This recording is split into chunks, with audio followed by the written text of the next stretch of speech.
Next. Your names?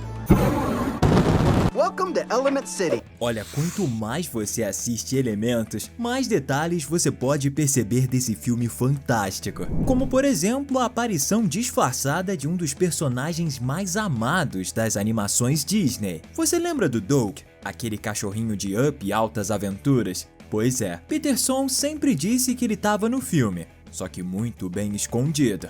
Quase precisando da ajuda de um binóculo, foi possível localizar o pet próximo à fonte de água com um dono diferente e coberto completamente de plantas. Um dos poucos animais de estimação que aparecem no filme. Descobrimos muitos outros segredos e easter eggs no filme Elementos e a gente vai te contar agora mesmo. Então pega a pipoca e respira bem fundo, que tá começando mais um Teen Videos. Elementos definitivamente é um filme de romance. Provavelmente por isso a equipe colocou alguns corações, que é o sinal mais comum da paixão espalhados em alguns lugares. Como por exemplo, se você olhar bem, vai ver que o nariz do Fern, colega de trabalho do Gota, é um coração arredondado. Na sala de trabalho do Fern, a gente nota coisas bem legais. Uma delas é um cartaz que está no canto superior esquerdo do escritório, onde está escrito "Torça por você mesmo", o que é bem irônico considerando que ele é um torcedor fanático de Waveball, mas já dá pra ter noção que apesar dele ser extremamente calmo, ele é um torcedor nato.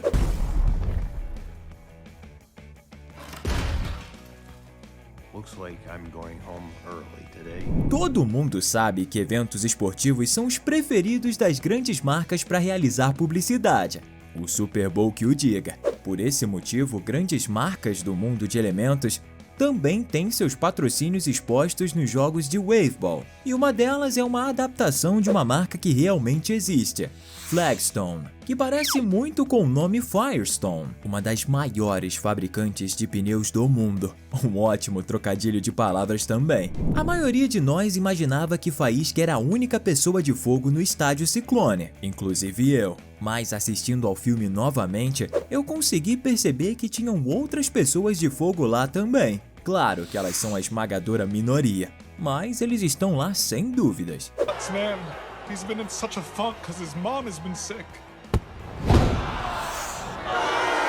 Quando Faísca tá perseguindo o Gota para tentar impedir ele de levar o relatório, a gente vê que um cara de ar é atropelado, o que prejudica só a sua jaqueta. Afinal, ele é de ar. Mas se você pausar a cena, olha como fica a fisionomia da Faísca. Ficou muito boa. Ainda nessa mesma cena, a gente vê que uma pessoa de terra tapa os olhos da criança no momento em que a pessoa ar é atropelada, como se ele tivesse ficado nu. Só que ela usava só uma jaqueta. Então da cintura para baixo já não tinha nada mesmo. É o famoso paradigma Disney do Pato Donald. Ele usa só uma blusa, mas quando tá sem ela, ele cora a parte de baixo.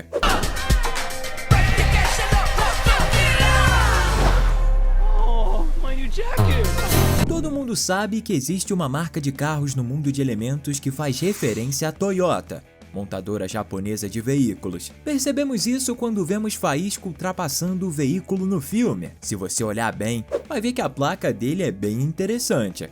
Nela tá escrito R10, que é o apelido de um dos maiores jogadores de futebol brasileiros de todos os tempos, o famoso Ronaldinho. Se você já assistiu futebol nos anos 2000, com certeza já deve ter visto algum lance mágico dele. Mas se você olhar rapidamente, ao invés de R10, você vê o nome Rio, que é a mais famosa cidade turística brasileira, que dá nome a um dos filmes de animação que hoje pertence à Disney, que também é a criadora de Elementos. Então a gente pode ver 3 referências em uma aqui nesse detalhe. Em todo caso, eu acho que tem algum fã do Brasil na equipe de Elementos.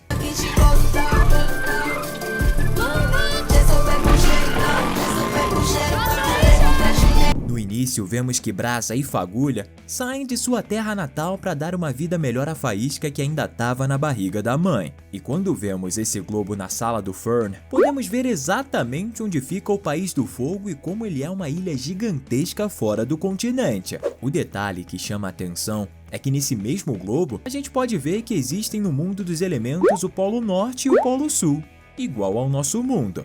E o País do Fogo fica muito perto do Polo Sul, o que é no mínimo irônico, já que quanto mais próximo de um dos polos, mais frio é o país. Você não acredita em mim? Então pergunta a alguém que mora lá na Suécia. Quando Gota e Faísca vão ao cinema, a gente vê que outras pessoas também estão lá. Um detalhe bem legal é que atrás deles está uma dupla de pessoas terra. E em cima da cabeça de uma delas tem um pé de morangos. E como todos sabem, morango é a fruta do amor. Afinal, tem algo mais romântico que comer morangos com a pessoa que você gosta?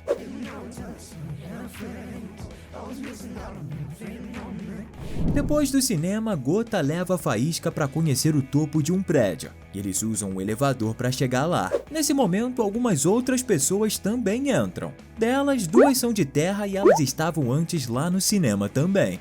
Esse rapaz de camiseta vermelha e essa garotinha de óculos que agora tá com um amigo de água. O mesmo cara de camiseta vermelha aparece na cena em que eles estão na fonte. Só que dessa vez ele tá sozinho. E no cantinho vemos novamente a pessoa terra com um pé de morango na cabeça, conversando com uma pessoa de ar. Quando os pais de Faísca chegam ao continente, eles precisam passar pela imigração. A pessoa terra que os atende é o responsável por aprovar a entrada deles ou não na cidade. Ele é basicamente educado o tempo todo. Se você pausar a cena e olhar para o nariz dele, vai poder ver que ele é carimbado e tá escrito de trás para frente o nome aprovado. O que já dá uma dica do que ele iria fazer com os pais da Faísca: aprovar a entrada deles. Ainda falando sobre o funcionário de imigração, a gente pode ver que o seu nome tem tudo a ver com o seu nariz, que é um toco de madeira devidamente serrado. A gente pode ver em seu crachá que ele se chama CC Stump, que significa toco, o que a gente pode dizer que é um nome extremamente apropriado. Next. Your names? Welcome to Element City. Em um determinado momento, vemos uma placa de propaganda para um local chamado Rolf's Café. Essa placa é uma homenagem a Rolf Eggleston, falecido diretor de animação que ganhou um Oscar pelo curta da Pixar Pássaros. Além disso, ele trabalhou ativamente em vários filmes da franquia Toy Story e foi praticamente um mentor para o diretor de Elementos, Peterson. A chama azul é uma das coisas mais importantes para a família de Faísca, que é passada entre gerações. Por esse motivo, ela quase se sacrifica. Mas na verdade, se não fosse o Gota, ela não teria conseguido.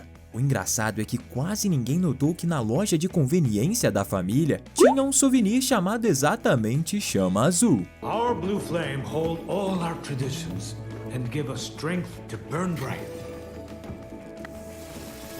Gota levou Faísca para jantar com a sua família. E lá a gente conhece a namorada do irmão dele, que se chama Ghibli, uma homenagem ao estúdio japonês responsável por inúmeros filmes de sucesso.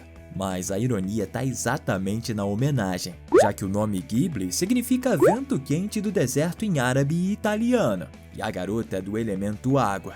Então, um pequeno detalhe irônico nessa parte do filme do jantar da família. Ainda falando sobre a sala de jantar da família de Gota, vemos que lá estão expostos alguns quadros de arte. O legal é que, na verdade, aqueles quadros são obras de arte reais que foram reproduzidas para dar mais autenticidade ao filme. Gota tem dois sobrinhos que vivem brincando na água, e o nome deles é uma homenagem ao famoso marcador e aventureiro italiano Marco Polo, que foi uma das primeiras pessoas do Ocidente a documentar a cultura asiática com riqueza de detalhes, já que ele passou vários anos na China há 700 anos atrás, quando orientais e ocidentais mal se conheciam. Quando Gota e Faísca estão entrando no cinema, a gente vê uma pessoa comprando um ingresso no guichê, uma garota de água. Pelo prendedor de cabelo verde e pela roupa, a gente pode perceber que é a mesma pessoa que está sentada atrás de Gota e Faísca. Na mesma cena, a gente pode ver que essa mesma garota está acompanhada de outra menina também de água com roupas rosas. E quando as luzes se apagam, a chama de Faísca se destaca no escuro, incomodando algumas pessoas. Uma delas que se incomoda é a garota de rosa, tanto que a gente pode ver que ela espreme a pipoca com a mão quebrando em 3. E fazendo uma cara de raiva. Pouco depois, vemos ela novamente na cena da dança da fonte, abraçada e dançando com um homem de água com um colete de trabalho amarelo. Talvez seja seu namorado, mas talvez seja seu pai também, já que vemos ela de mãos dadas. Isso com um outro rapaz diferente de boné azul na cena seguinte em que Gota e Faísca estão na beira do lago de cristais. Pela roupa e design do personagem, a gente pode ver que é a mesma pessoa. Realmente, o diretor Peterson disse que veríamos algumas histórias de fundo de personagens desconhecidos sendo contadas ao longo do filme, já que vimos a mesma moça no cinema com uma amiga, talvez pedindo conselhos amorosos, e depois conversando com seu pai sobre isso na Praça da Fonte, e finalmente em um relacionamento com um rapaz. Muito legal, né? Esses foram os 23 easter eggs e detalhes super legais de elementos que a gente separou pra você. Se você gostou desse vídeo, com certeza também vai gostar desses dois que eu escolhi especialmente pra você. Clique em um deles e continue se divertindo.